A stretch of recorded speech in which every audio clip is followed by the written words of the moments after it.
ഹരേ Krishna.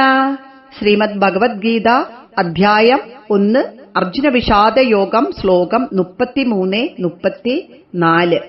യേഷാമർത്തേ കാംക്ഷിതം no രാജ്യം ഭോഗഃ സുഖാനി ച ത ഇമേവ സ്ഥിതാ യുദ്ധേ പ്രാണാംസ്ത്യക്ത്വാ ധനാനി ച.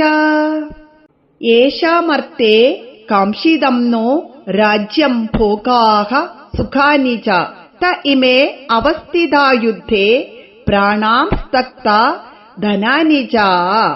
ആചാര്യഃ പിതരഃ പുത്രാസ്തദൈവ ച പിതാമഹാഃ മാതുലഃ ശ്വശുരഃ പൗത്രാഃ സ്യാലാ സംബന്ധിനസ്തഥാ. ആചാര്യാഃ പിതരഃ പുത്രാസ്തദൈവ ച പിതാമഹാഃ മാതുലാഃ ശ്വശുരാഃ പൗത്രാഃ സ്യാലാഃ സംബന്ധിനസ്തഥാ. ആർക്കുവേണ്ടി രാജ്യസുഖഭോഗങ്ങൾ ഞങ്ങൾ ആഗ്രഹിച്ചുവോ ആ ആചാര്യന്മാരും പിതാക്കന്മാരും പുത്രന്മാരും അതുപോലെ പിതാമഹന്മാരും അമ്മാവന്മാരും ശ്വശുരന്മാരും പേരക്കുട്ടികളും അളിയന്മാരും ബന്ധുജനങ്ങളുമെല്ലാം ഇതാ സ്വത്തും ജീവനും വെടിഞ്ഞ് യുദ്ധക്കളത്തിൽ വന്നു നിൽക്കുന്നു. ഒരാൾക്ക് ജീവിക്കാൻ വേണ്ടുന്ന ഉപഭോഗ വസ്തുക്കൾക്ക് പരിമിതികളുണ്ട്. രാജ്യവും അധികാരവും പദവികളുമെല്ലാം സ്വജനങ്ങൾക്ക് വേണ്ടിയാണ്. ആരാണ് സ്വജനങ്ങൾ?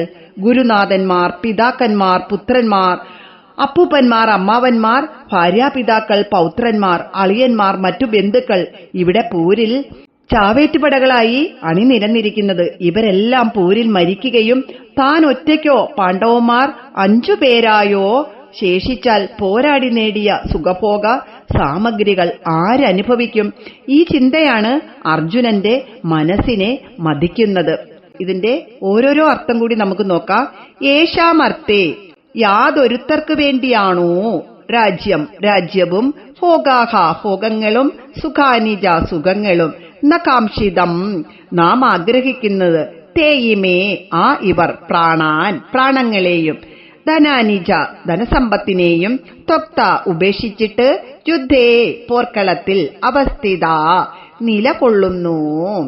ആചാര്യാഹ ഗുരുക്കന്മാരും പിതരഹ പിതാക്കളും പുത്രാഹ പുത്രന്മാരും തഥാ ഏവ അതുപോലെ തന്നെ പിതാമഹാഹ പിതാമഹന്മാരും മാതുലാഹ അമ്മാവന്മാരും ശ്വശുരാഹ ശ്വശുരന്മാരും പൗത്രാഹ പൗത്രന്മാരും സ്യാലാഹ അളിയന്മാരും തഥാ സംബന്ധിനഃ ച അതുപോലെ ബന്ധുജനങ്ങളും.